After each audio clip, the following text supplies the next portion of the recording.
dan jenazahku keluar dari rumah, maka iringi jenazahku dengan rebana. Kenapa? Karena Rasulullah SAW hadir dalam jenazah itu, maka beliau ingin Rasulullah disambut dengan rebana. Ya Habibi ya Muhammad. Bicara tentang seorang wali besar, Al-Habib Al-Imam Al-Qutb Abi Bakar bin Muhammad As-Saggaf,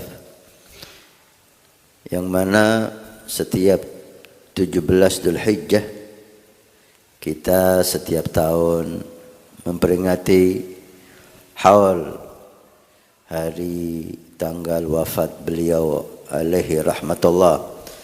Tapi dengan keadaan pandemik ini, keluarga memilih untuk tidak mengadakan. Mudah-mudahan berkahnya akan selalu tetap bersama kita dan kita dapatkan. Al-Habib Al-Imam Abi Bakar bin Muhammad As-Saggaf adalah salah satu cucu Nabi SAW yang beliau dilahirkan pada tahun 1285 Masehi atau 1869 Masehi, 1285 Hijriah atau 1869 Masehi di kota Besuki, Kabupaten Situbondo, Jawa Timur, Indonesia. Dekat dengan tempat kita, Probolinggo. 1 jam dari Pondok Pesantren Nurul Iman atau Studio Al-Wafat Tari. Pada usia kanak-kanak, ayahanda beliau pergi ke Gresik dan meninggal di sana, Al-Habib Muhammad As-Saggaf, dan dimakamkan di pemakaman umum yang namanya Pemakaman Sumur Songo.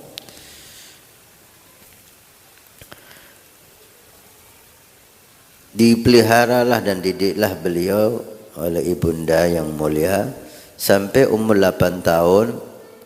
Beliau diminta untuk berangkat ke Hadramut, ke kota Siwun tepatnya, karena di situ ada paman-paman beliau dan banyak ulama, aulia yang akan mendidik beliau dan menjadikan beliau manusia yang mulia. 8 tahun, usia 8 tahun, ibunda tercinta harus rela membiarkan sang anak yang istimewa untuk menuntut ilmu di negara orang. Ada kisah yang sangat indah sebelum kedatangan Al-Habib Abu Bakar di kota Siwun. Guru besar beliau Al-Habib Ali bin Muhammad Al-Habsyi, pengarang Maulid Samtud Durar, bercerita kepada beberapa orang yang ada di hadapannya. Ada 3 manusia, kata Habib Ali, maqamnya sama, halnya sama, dan namanya pun sama. 3 orang, namanya sama, maqamnya sama, halnya sama. Yang pertama, kata Habib Ali, kamu tidak ikut di zamannya, yaitu Al-Habib Abu Bakar bin Abdullah Al-Idrus, sahib Aden, karena sudah sangat lama sekali. Yang kedua, kamu mengikuti zamannya tapi di akhir hidup beliau, yaitu Al-Habib Abu Bakar bin Abdullah Al-Attas, guru dari Habib Ali Habsyi sendiri. Dan yang ketiga, nanti kamu akan menjumpainya di akhir hidupmu, yaitu Al-Habib Abu Bakar bin Muhammad As-Saggaf yang kita ceritakan sekarang. Ketika di akhir hidup orang ini, sebelum kedatangan Habib Abu Bakar bin Muhammad As-Saggaf, orang saleh ini bermimpi Rasul sallallahu alaihi wasallam dengan menggandeng anak kecil, menuntun anak kecil. Seraya beliau berkata dalam mimpinya, aku datang kepadamu dengan membawa anakku atau cucuku yang saleh, Abu Bakar bin Muhammad As-Saggaf. Terbangun orang ini gembira bermimpi Nabi dan penasaran siapa Abu Bakar Muhammad As-Saggaf. Hari kedua juga seperti itu, bermimpi dengan mimpi yang sama. Berjumpa Nabi dan Nabi mengatakan, aku datang kepadamu dengan membawa anakku atau cucuku yang saleh, Abu Bakar bin Muhammad As-Saggaf. Sampai 3 kali atau 5 kali, sampailah Habib Abu Bakar di kota Siwon, dan berjumpalah orang yang mimpi itu dengan Habib Abu Bakar. Langsung ketika melihat wajah beliau, beliau mengenalinya. Wajah ini yang dibawa oleh Nabi SAW dengan menyatakan, aku datang kepadamu dengan cucuku yang saleh, Abu Bakar bin Muhammad As-Saggaf. Kisah ini menunjukkan keagungan dan ketinggian derajat beliau Habib Abu Bakar bin Muhammad As-Saggaf. Bagaimana riayatun Nabi sallallahu alaihi wasallam, perhatian Nabi sallallahu alaihi wasallam kepada beliau dalam usia 8 tahun sudah dapat perhatian dari Nabi sallallahu alaihi wasallam. Beliau belajar di Siwon dengan guru-guru mulia di saat itu. Banyak sekali para aulia, para salihin. Paman beliau sendiri dan juga Al-Habib Ali bin Muhammad Al-Habsyi dan guru-guru yang mulia yang lain yang tidak bisa kita ceritakan di acara singkat ini. Sampai pada usia 17 tahun, beliau minta izin untuk kembali ke Jawa untuk berjumpa ibundanya yang tercinta. 17 tahun. 9 tahun beliau dididik oleh manusia-manusia yang istimewa. 9 tahun dididik oleh aulia-aulia as-salihin. Tidak hanya ilmu zahir, beliau giat mempelajarinya, bahkan adab, akhlak, suluk, iman, yakin dijaga oleh guru-guru mulianya. Sampai dikatakan satu saat ketika pamannya menggandeng beliau ke barat ke timur, dibawa oleh paman yang mulia untuk mendidik Habib Abu Bakar. Satu saat Habib Abu Bakar berjalan di satu gang di kota Siwon.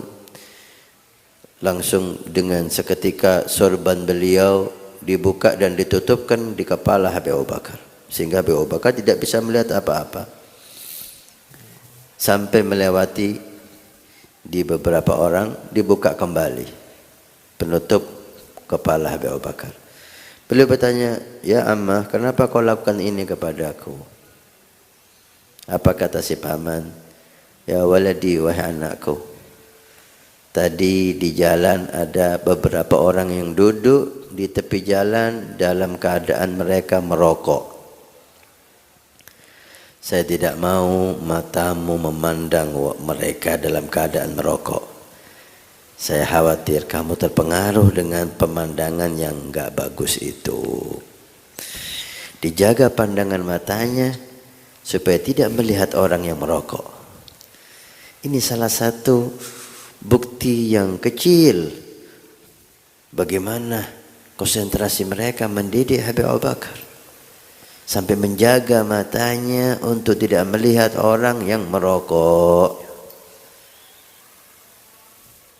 Bagaimana dengan pemandangan yang jelek yang lain? Tentu lebih dijaga. Inilah rahasia kesuksesan Habib Abu Bakar menjadi orang mulia, karena dididik dengan pendidikan yang serius oleh guru-guru mulia. Pada usia beliau 17 tahun, selesailah masa beliau di Hadramut dan kembali beliau ke Indonesia, ke Nusantara dengan ditemani oleh seorang aulia besar, Al-Habib Alwi bin Segaf As-Segaf yang domisili di Pasuruan dan dimakamkan di Kebun Agung Pasuruan, Jawa Timur. Wa ni'ma bir rafiq, seorang yang mulia ditemani dengan manusia yang mulia. Habib Ali bin Segaf As-Segaf adalah aulia yang besar, tokoh besar di kota Pasuruan. Pernah kita dengar bahwa beliau ditahan oleh Habib Ali untuk tidak pulang karena dilihat keindahan, akhlak, cahaya, kecerdasan, suluk, himmah. Sehingga Habib Ali Al-Habsyi pernah menikahkan beliau di kota Siwon dengan dibiayai semuanya oleh beliau, dan beliau punya keturunan di sana. Tapi kerinduannya kepada ibu dan ada hal lain membuat beliau tetap melaksanakan perjalanan ke Jawa Timur. Tinggallah beliau di kota Besuki selama 3 tahun setelah pulang dari Hadramaut. Umur 17 tahun. Masih muda.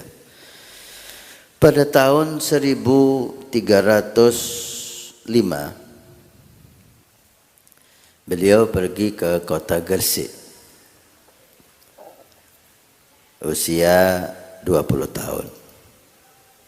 Beliau ke kota Gresik. Seperti kebiasaan para salihin kita, tidak merasa cukup menuntut ilmu. Beliau tetap mencari ilmu dengan guru-guru mulia di Indonesia. Di situ ada Habib Muhammad bin Ahmad Al-Mahdar yang makamnya di Surabaya di Ampel. Beliau belajar kepada Habib Muhammad bin Ahmad Al-Mahdar. Di situ adalah Habib Muhammad bin Idrus Al-Habsyi yang makamnya juga ada di Ampel, Surabaya. Beliau banyak menimba ilmu di Habib Muhammad bin Idrus Al-Habsyi. Di usia yang muda itu, sekitar 20 tahunan, ketika beliau salat Jumat di Masjid Jami' Gresik, beliau mendapatkan isyarah rabbaniyah, isyarah dari Allah Subhanahu wa taala untuk khulwah. Untuk khulwah adalah isyarat seseorang masuk ke satu tempat dan di situ hanya beribadah kepada Allah, terputus hubungan dengan manusia siapapun. Isyarah rabbaniyah yang begitu kuat dan begitu jelas membuat beliau keluar dari masjid dan masuk ke kamar di rumahnya dan tidak keluar lagi selama 15 tahun. 15 tahun tidak ada aktivitas kecuali sholat, zikir, Quran dan ibadah-ibadah yang lain. 15 tahun tidak ada dunia sedikit pun. 15 tahun tidak ada komunikasi dengan manusia. 15 tahun hanya berdialog dengan Allah Subhanahu wa taala. Setelah 15 tahun, guru mulia beliau Habib Muhammad bin Idrus Al-Habsyi datang ke Habib Abu Bakar dan seraya berkata, "Wahai putraku, keluarlah kamu dari khulwah, karena aku telah minta izin kepada Allah 3 malam berturut-turut aku khususkan munajat untuk Allah memberi izin engkau keluar dari khulwah." Itu dilakukan oleh Habib Muhammad bin Idrus Al-Habsyi untuk supaya Habib Abu Bakar bisa memberikan manfaat kepada masyarakat di Surabaya dan sekitarnya. Maka dikeluarkanlah Habib Abu Bakar oleh Habib Muhammad bin Al-Habsyi dari khulwahnya dan dibawalah ziarah ke makam Habib Alwi Hashim di Masjid Jami' yang sekarang makamnya di samping Habib Abu Bakar, dan kemudian dibawa ke Surabaya menghadiri Majlis Ihya seraya beliau berkata, "Aku keluarkan Habib Abu Bakar dari khulwah untuk engkau lihat wajahnya, untuk engkau ambil berkahnya dan ilmunya. Dan banyak aulia mengatakan, lihatlah kepada Habib Abu Bakar, karena melihat Habib Abu Bakar adalah suatu bentuk ibadah. Wajah yang begitu indah dan bersinar, yang 15 tahun tidak ada aktivitas kecuali berdialog dengan Tuhannya Allah Subhanahu wa taala. Mulailah beliau berdakwah, mengajar, mendidik dari kota ke kota, dan banyak majlis yang beliau rintis. Beliau buat roha di rumahnya Jumat sore sampai sekarang. Alhamdulillah, mudah-mudahan Allah memakmurkan rumah Habib Abu Bakar dengan majlis-majlis khair. Beliau buat di Surabaya, beliau buat di kota Bangil Habib Abu Bakar As-Saggaf, yang diteruskan oleh putranya Habib Hussein, dan sekarang diteruskan oleh putranya Ustaz Ahmad bin Hussein bin Abu Bakar As-Saggaf. Mudah-mudahan Allah beri kesehatan kepada beliau yang sempurna, dan beliau juga berkunjung ke kota-kota, dan kota kita, kota Karaksan ini kita dengar juga sering dikunjungi beliau Habib Abu Bakar bin Muhammad As-Saggaf. Beliau pergi ke Bondowoso kepada gurunya Habib Muhammad bin Idrus, dan keliling dari kota ke kota untuk ziarah kepada ulama di kota itu, menimba ilmu kepada tokoh yang di sana, dan memberikan manfaat kepada mereka. Hakada hayatuh, dakwah, ilmu, ibadah. Dakwah, ilmu, ibadah. Yang mengesankan, di samping itu semua, beliau tidak lupa untuk mencari rezeki yang halal. Sehingga beliau dikatakan dalam dakwahnya, beliau sempatkan untuk menjual sesuatu, di antaranya kayu gahru. Beliau bawa kayu gahru untuk dijual sebagai bentuk ikhtiar mencari rezeki yang halal untuk anak dan istri. Demikianlah para salihin kita. Kesibukan dakwah dan ibadahnya tidak melupakan mereka untuk mencari rezeki yang halal dengan tangannya. Sampai diceritakan ketika di Bangil, di tempat Habib Abu Bakar As-Saggaf, setelah selesai acara semua, beliau bukalah gahru dengan berbagai 3 macam gahru. Ada yang mahal dan ada yang agak murah. Datang seseorang muhibbin yang menawar gahru yang mahal dengan harga yang murah. Beliau mengatakan, kalau mau yang murah, yang ini. Yang ini mahal karena lebih harum dan lebih bagus. Akhirnya si pembeli ini mengatakan, ya khair Habib, saya beli juga yang mahal, nggak apa-apa, barokah. Kata Habib Abu Bakar, kalau ingin barokah, kamu hadir ihya, kamu hadir majlis, barokah. Tapi ini untuk memberi makan anak istri saya, mencari rezeki yang halal. Kamu barokah, ingin barokah, nggak usah beli, hadir majlis, dapat berkah. Ini pelajaran penting bagi kita, bagaimana seseorang yakunu iffah, dia merasa terhormat dengan mencari rezeki sendiri, tidak menunggu pemberian dari siapapun. Inilah kehidupan Habib Abu Bakar, ilmu, ibadah, dan dakwah. Ilmu, ibadah, dan dakwah. Dalam kalamnya kalau kita pelajari, beliau sangat gigih dalam thariqah salafun salihin. Bahkan saya dengar dari seseorang sendiri yang mengalaminya, beliau sangat gigih sampai suatu saat beliau tidak senang ketika ada orang pakai kopiah hitam. Dan yang bicara itu ngomong sama saya sendiri. Kalau betul ya Hasan, saya sendiri yang mengalami itu. Ketika saya pakai kopiah hitam, disuruh lepas oleh Habib Abu Bakar dan diganti dengan kopiah putih. Ini isyarat bahwa beliau betul-betul mempertahankan dan ingin anak-anaknya dan para pencintanya berjalan di jalan salafun salihin. Beliau mengatakan, semua yang aku dapatkan sumbernya dari para salafus salihin. Bercerita tentang Habib Abu Bakar tidaklah habis. Lautan ilmu, lautan akhlak, lautan maqam. Mudah-mudahan Allah memberikan kepada kita keberkahan beliau. Beliau manusia biasa, tapi beliau punya semangat yang tinggi. Beliau dididik oleh manusia-manusia mulia, tidak menjadi Habib Abu Bakar. Habib Abu Bakar kecuali dengan pendidikan yang serius dari orang-orang yang ada di sekitarnya, dan dengan kesungguhan beliau, istiqomah beliau, mujahadah beliau, jadilah beliau seorang ulama, aulia yang sangat tinggi maqamnya di sisi Allah Subhanahu wa taala. Pada Ahad malam Senin tepatnya 17 Dzulhijjah, beliau dipanggil oleh Allah Subhanahu wa taala pada tahun 1376 Hijriah atau 15 Juli 1975 Masehi.